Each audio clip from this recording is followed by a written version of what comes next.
मोर्चाच्या नियोजनासाठी आज बैठक होती, काय सांगाल?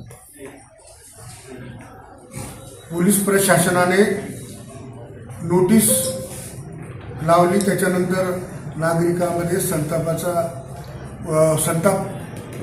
जागृत झाला आणि त्यांनी त्याच दिवशी जवळजवळ 2,500 ते 3,000 लोक पोलीस मुख्यालयामध्ये आम्ही सगळे जमा झालो आणि त्या ठिकाणी ACP DCP यांना आम्ही आमचा जाब विचारला.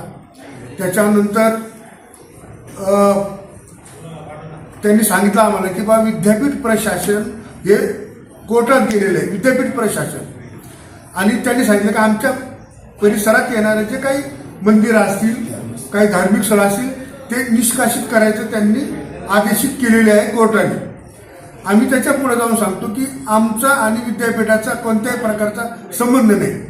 आम्ही ज्या ठिकाणी आहे त्याचा सर्वे नंबर हा 29 आहे, विद्यापीठाचा सर्वे नंबर हा वेगळा आहे आणि आम्ही त्याच्यामध्ये येत नाही. म्हणून तुम्ही जाणून आम्हाला नोटीस का दिली, नोटीस का चिटकवली? त्यांनी शेवटी माफी मागितली आणि ती नोटीस आमच्या अगोदर त्यांनी ती काढून घेतलेली आहे. परंतु ही सुरुवात आहे असं आमचं म्हणणं आहे आणि म्हणून याचा जाब विचारण्यासाठी औरंगाबाद शहरातील म्हणजे संभाजीनगर शहरातील गट, तट, पक्ष संघटना, मोठेपणा, मी लहान का तू मोठा, हे सगळंच बाजूला ठेवून ही सगळी जनता या मोर्चामध्ये आपला सहभाग नोंदवणार आहे आणि शासनाला ते जाब विचारणार आहे. व आमचा काही संबंध नसतानाही तुम्ही आम्हाला नोटीस का दिली?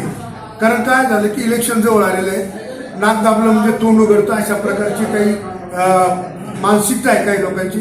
त्यांना वाटलं असं केलं की मग काहीतरी होऊ शकतं.